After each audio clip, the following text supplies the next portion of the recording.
Welcome back to the Books Bible Study. We are still in Leviticus. Leviticus has 27 chapters. Today we are on Leviticus chapter 14. Verse 1 reads, Then the Lord spoke to Moses, saying, verse 2, This shall be the law of the leper for the day of his cleansing. He shall be brought to the priest. So this is after their 7-day period, and the priest has pronounced them to be clean. Verse 3 says, And the priest shall go out of the camp, and the priest shall examine him. And indeed, if the leprosy is healed in the leper, verse 4, then the priest shall command to take for him who is to be cleansed 2 living and clean birds, cedar wood, scarlet, and hyssop. Verse 5, And the priest shall command that one of the birds be killed in an earthen vessel over running water. Verse 6, As for the living bird, he shall take it, the cedar wood and the scarlet and the hyssop, and dip them and the living bird in the blood of the bird that was killed over the running water. Verse 7, And he shall sprinkle it 7 times on him who is to be cleansed from the leprosy, and shall pronounce him clean, and shall let the living bird loose in the open field. Verse 8, He who is to be cleansed shall wash his clothes, shave off all his hair, and wash himself in water, that he may be clean. After that he shall come into the camp, and shall stay outside his tent 7 days. Verse 9, But on the 7th day he shall shave all the hair off his head, and his beard, and his eyebrows. All his hair he shall shave off. He shall wash his clothes, and wash his body in water, and he shall be clean. Verse 10, And on the 8th day he shall take 2 male lambs without blemish, 1 ewe lamb of the first year without blemish, 3/10 of an ephah of fine flour, that's about 28 cups, mixed with oil as a grain offering, and then 1 log of oil. 1 log is about 10 ounces of oil. Verse 11 says, Then the priest who makes him clean shall present the man who is to be made clean and those things before the Lord at the door of the tabernacle of meeting. Verse 12, And the priest shall take 1 male lamb and offer it as a trespass offering, and the log of oil, and wave them as a wave offering before the Lord. Verse 13, Then he shall kill the lamb in the place where he kills the sin offering and the burnt offering, in a holy place. For as the sin offering is the priest, so is the trespass offering. It is most holy. Verse 14, The priest shall take some of the blood of the trespass offering, and the priest shall put it on the tip of the right ear of him who is to be cleansed, on the thumb of his right hand, and on the big toe of his right foot. Verse 15, And the priest shall take some of the log of oil and pour it into the palm of his own left hand. Verse 16, Then the priest shall dip his right finger in the oil that is in his left hand, and shall sprinkle some of the oil with his fingers 7 times before the Lord. Verse 17, And the rest of the oil in his hand the priest shall put some on the tip of the right ear of him who is to be cleansed, on the thumb of his right hand, and on the big toe of his right foot, on the blood of the trespass offering. Verse 18, The rest of the oil that is in the priest's hand he shall put on the head of him who is to be cleansed. So the priest shall make atonement for him before the Lord. Verse 19, Then the priest shall offer the sin offering and make atonement for him who is to be cleansed from his uncleanness. Afterwards he shall kill the burnt offering. Verse 20, And the priest shall offer the burnt offering and the grain offering on the altar. So the priest shall make atonement for him, and he shall be clean. So the grain offering from the leper expresses gratitude and thanksgiving for his healing, right? But they are requiring at least 4. I'm counting 4, aside from the wave offering, because that's kind of what you do before you do the actual sacrifice. Verse 21 says, But if he is poor and cannot afford it, then he shall take 1 male lamb as a trespass offering to be waved, to make atonement for him.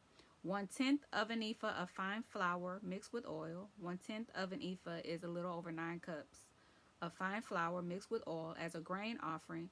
A log of oil. Verse 22, And 2 turtle doves or 2 young pigeons, such as he is able to afford. One shall be a sin offering, and the other is a burnt offering. So the sin offering addresses the impurity, right, of the leprosy, and then the burnt offering completes that restoration process back to God, being whole physically, right, and spiritually as well. Verse 23 says, he shall bring them to the priest on the 8th day for his cleansing to the door of the tabernacle of meeting before the Lord. Verse 24, and the priest shall take the lamb of the trespass offering and the log of oil, and the priest shall wave them as a wave offering before the Lord. Verse 25, then he shall kill the lamb of the trespass offering, and the priest shall take some of the blood of the trespass offering and put it on the tip of the right ear of him who is to be cleansed, on the thumb of his right hand, and on the big toe of his right foot. So the trespass offering restores them back to the community right after the breach due to their impurity. So remember, they have to go outside of the camp until the priest examines them and says that they're clean. And once they're cleansed, then they can go through this process, right? Verse 26 says, and the priest shall pour some of the oil into the palm of his own left hand. Verse 27, then the priest shall sprinkle with his right finger some of the oil that is in his left hand 7 times before the Lord. Verse 28, and the priest shall put some of the oil that is in his hand on the tip of the right ear of him who is to be cleansed, on the thumb of the right hand, and on the big toe of his right foot, on the place of the blood of the trespass offering. So each offering, he's doing this process, right? He's putting it on the ear, the thumb, and the foot. The toe, I'm sorry. Verse 29, the rest of the oil that is in the priest's hand he shall put on the head of him who is to be cleansed to make atonement for him before the Lord. Verse 30, and he shall offer one of the turtle doves or young pigeons, such as he can afford. Verse 31, such as he is able to afford. The one is as a sin offering, and the other as a burnt offering with the grain offering. So the priest shall make atonement for him who is to be cleansed before the Lord. So these priests are really busy, right? This is something that they're constantly doing. They're constantly lifting up these sacrifices to God for the people for whatever thing that is happening, that is going on. Verse 32, this is the law for one who had a leprous sore, who cannot afford the unusual cleaning. Verse 33, and the Lord spoke to Moses and Aaron, saying, verse 34, when you have come into the land of Canaan, which I give you as a possession, and I put the leprous plague in a house in the land of your possession. Verse 35, and he who owns the house comes and tells the priest, saying, it seems to me that there is some plague in the house. Verse 36, then the priest shall command that they empty the house before the priest go into it to examine the plague, that all that is in the house may not be made unclean, and afterward the priest shall go in to examine the house. Verse 37, and he shall examine the plague, and indeed, if the plague is on the walls of the house with ingrained streaks, greenish or reddish, which appear to be deep in the wall, verse 38, then the priest shall go out of the house to the door of the house and shut up the house 7 days. Okay, 7 days kind of seems to be the process, right, of examination.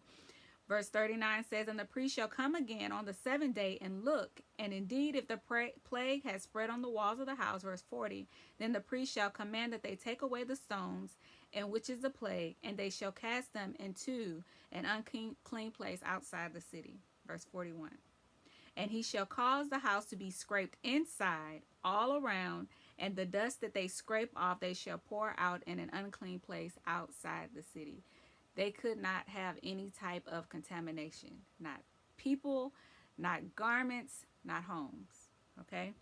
Verse 42, then they shall take other stones and put them in the place of those stones, and he shall take other mortar and plaster the house. So nothing can be impure, right?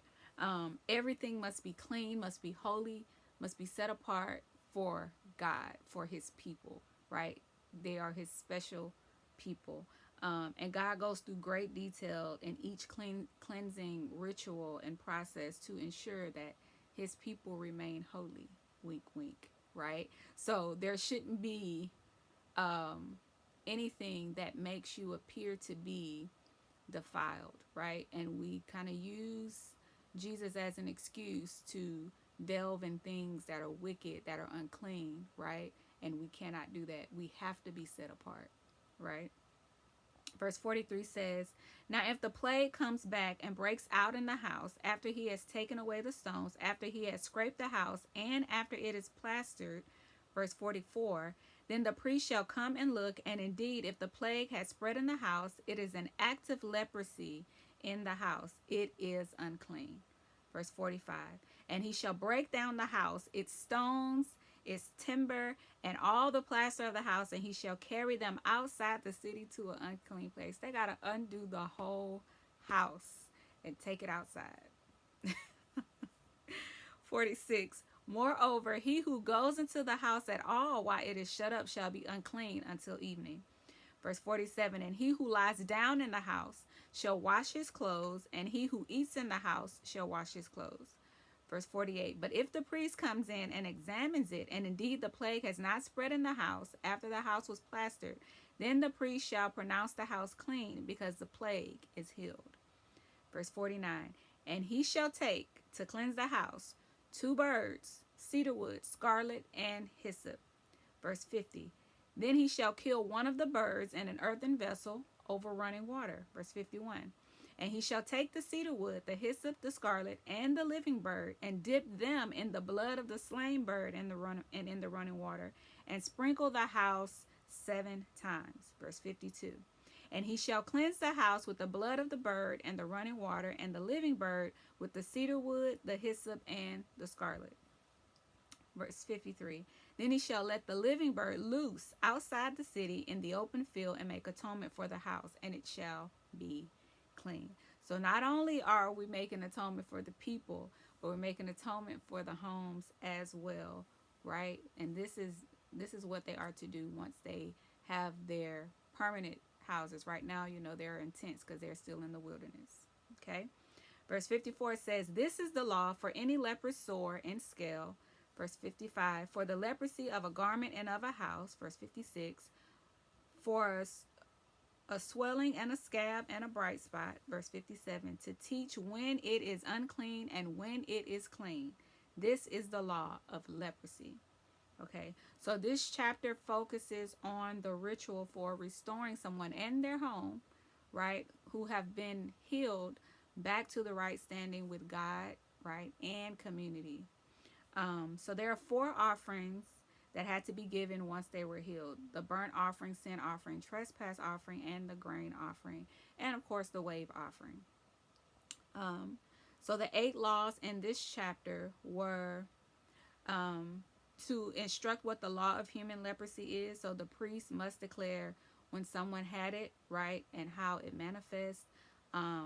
Also to instruct what the law of cleansing a person with leprosy is, right, the detailed ritual for purification when they were healed. The next one, to require the priest to examine and judge cases of this disease, right, to make sure that they have a proper diagnosis and ruling on the purity. Also to require offerings for the person who has recovered, right, the sin offering, burnt offering, trespass offering, whatever's needed for restoration. Also to command the ritual combination of bird, cedar, hyssop, and scarlet with blood and oil in that purification process. To command that once purified, the person returns to the camp or community, right? Full restoration once they have went through the purification process.